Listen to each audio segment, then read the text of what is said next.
أهلا وسهلا متابعينا، معكم ناصر من شركة أوربت للأجهزة الكهربائية. اليوم بدنا نعرفكم على طريقة استخدام مكنسة الشامبو الجبارة من شركة مانجر هوم.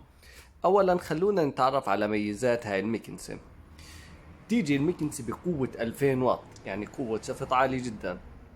اثنين، إمكانية شفط الغبار أو الماء.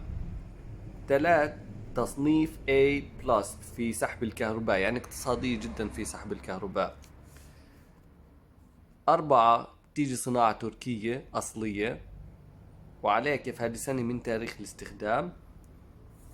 وخمسة، تيجي معها كل القطع اللي بتلزم لكل استخدامات البيت. طبعا في ميزات كثيرة. خلونا نشوف الميكنسي ونفتحها، بنرجع لكم بعد ما نطورها من الكرتونة. ورجعنا لكم متابعينا بعد ما طلنا الميكنسي من الكرتونة. خلونا نتعرف على القطع الأساسية للميكنسي. أولا عندك الماتور تاع الميكنسي، عندنا هون بربيش تاع المكنسة، العصاي تاعتها، ومجموعة قطع مختلفة بحيث تتناسب مع طبيعة الاستخدام اللي بدنا نستخدمه. هسا إذا بدنا إحنا نعمل المكنسة لسحب الغبار، خلونا أفرجيكم كيف الخطوات لهي العملية، لأنه عملية الغبار مختلفة عن عملية المي. هاي شغلة ضرورية، يعني ما نستخدم نفس القطع أو نفس المكونات الموجودة فيها للمي للغبار. للغبار نعمل كده، بنقيم الحوض تاع المكنسة، بنقيم القطعة الحمراء اللي موجودة معنا هون اللي هي هاي، وبنحط هذا الكيس محل الشكفة الحمراء، وبنرجع الماتور عليها، وبهيك احنا فينا نستخدمها للغبار. اذا بدنا نستخدم المي بنقيم الكيس هذا الابيض، بنقيمه وبنحط هون الشكفة الحمراء. هاي مهم جدا، هاي هي للمي. بنحط هاي الشكفة الحمراء هون وبنسكر، شايفين هيك، بنرجع الحوض تبعها وبنسكر. فهاي هي الشغلة الأساسية لموضوع المي. هسه بعد ما شبكنا الهاد، بعد ما شبكنا الموتور، بنيجي بنشبك البربيل تاع المكنسي هون، بنلفه، ولازم نتأكد انه هو ثبت 100%. شايفين كيف؟ بعدين بنشبك هذا القلم، بنعبي فيه مي. هاي اللي هون بنحط فيه مي، بنحط فيه شامبو وبنسكر عليه من هون، وبنشبك هاي البربيش الصغير هذا، بنشبكه في الموتور.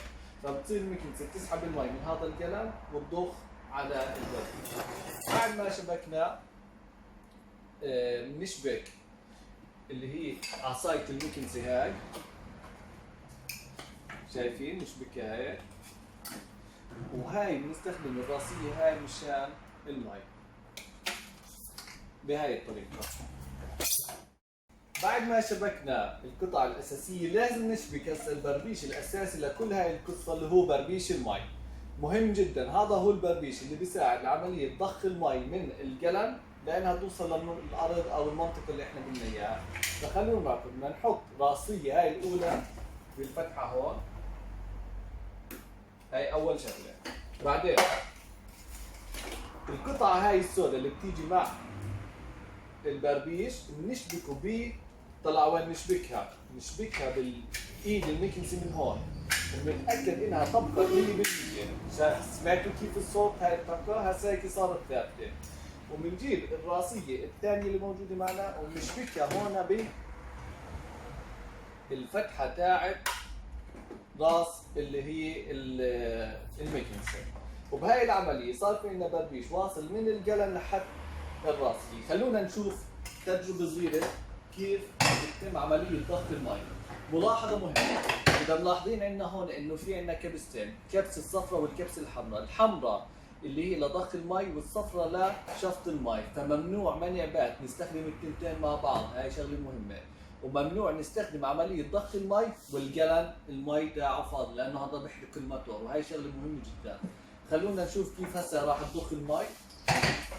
نكبس أول إشي على كبسة ضخ المي،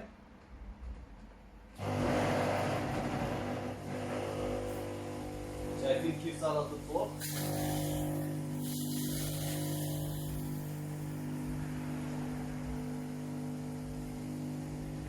بعد ما خلصنا ضغط، طبعا فينا احنا نعمل هيك مشان نساعد انه نمسح الارض.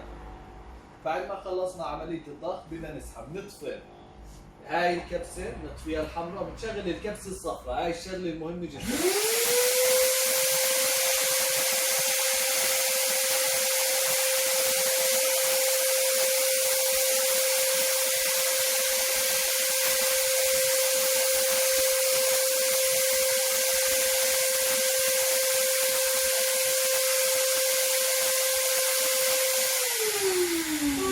في هون محطوطة راسية ثانية، هاي الراسية لاستخدام مختلف بنقيمها وبنرجعها هيك.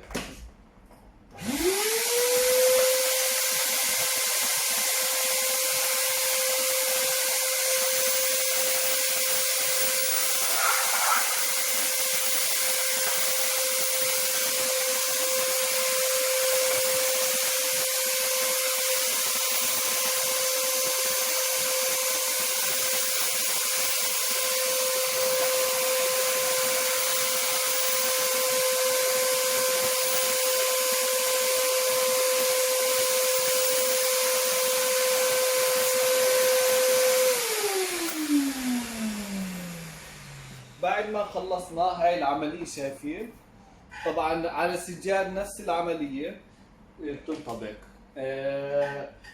هاي هي المكنسة باستخدام بشكل أساسي. الروس الثاني اللي موجود معنا، هذا الراس للغبرة، ممنوع نستخدمه إلا للغبرة. عندكم هون الراسية الثانية للمناطق الضيقة، وعندك هون كمان قطعة ثانية نفس القطعة هاي الأولانية، بس هاي بنستخدمها للكنب، وبيتم تركيبها بنفس الآلية اللي احنا ركبنا فيه اللي هي القطعة الكبيرة. طبعا هاي هي الملاحظات كلها بشكل عام بالنسبة لموضوع المكنسة. بتمنى انه تنال اعجابكم. اذا في عندكم اي استفسار عنها فيكم تكتبوا لي في التعليقات، واذا حابين اعلمكم على اشياء ثانيه اكتبوا لي تحت في التعليقات شو المنتج اللي انتم حابين انكم تتعلموا عليه اكثر. وشكرا وتحياتي لكم.